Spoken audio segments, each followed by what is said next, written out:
News সিরাজগঞ্জের।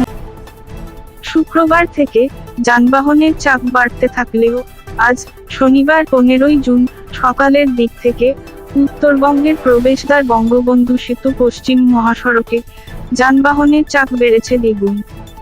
সিরাজগঞ্জের মহাসড়কে এই চাপের মধ্যেও যেন কোথাও যানজটের সৃষ্টি ও ঘরে ফেরা মানুষের কোনো রকম সমস্যা না হয়, তার জন্য কাজ করে যাচ্ছে জেলা পুলিশ, ট্রাফিক বিভাগ ও হাইওয়ে পুলিশ। তারা মহাসড়কের বিভিন্ন পয়েন্ট ছাড়াও মোবাইল টিম, পেট্রোল টিম ও কুইক রেসপন্স টিম, এই 3টি ইউনিট হিসেবে কাজ করছেন।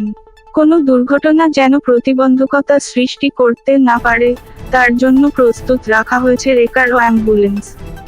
সিরাজগঞ্জের মহাসড়কের বিভিন্ন পয়েন্টে খোঁজ নিয়ে জানা যায়, গতকালের চেয়েও যানবাহন অনেকটা বেড়েছে।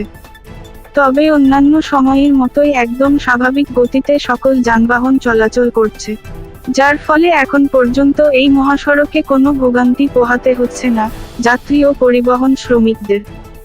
হাটিকুমরুল হাইওয়ে থানা পুলিশের ভারপ্রাপ্ত কর্মকর্তা ওসি বলেন, ভোররাত থেকেই মহাসড়কে গাড়ির চাপ বেড়েছে। এরপর সকালে চাপ একটু কম ছিল, কিন্তু 8টার দিক থেকে চাপ আবার বেড়েছে। তবে মহাসড়কের কোথাও কোনো ভোগান্তি নেই, সকল গাড়ি একদম নির্বিঘ্নে চলাচল করছে। সিরাজগঞ্জ ট্রাফিক পুলিশের পরিদর্শক প্রশাসন জাফর উল্লাহ রুবেল বলেন, সকালের দিক থেকে মহাসড়কে গাড়ির চাপ আবার বাড়ছে, তবে যান চলাচল একদম স্বাভাবিক রয়েছে।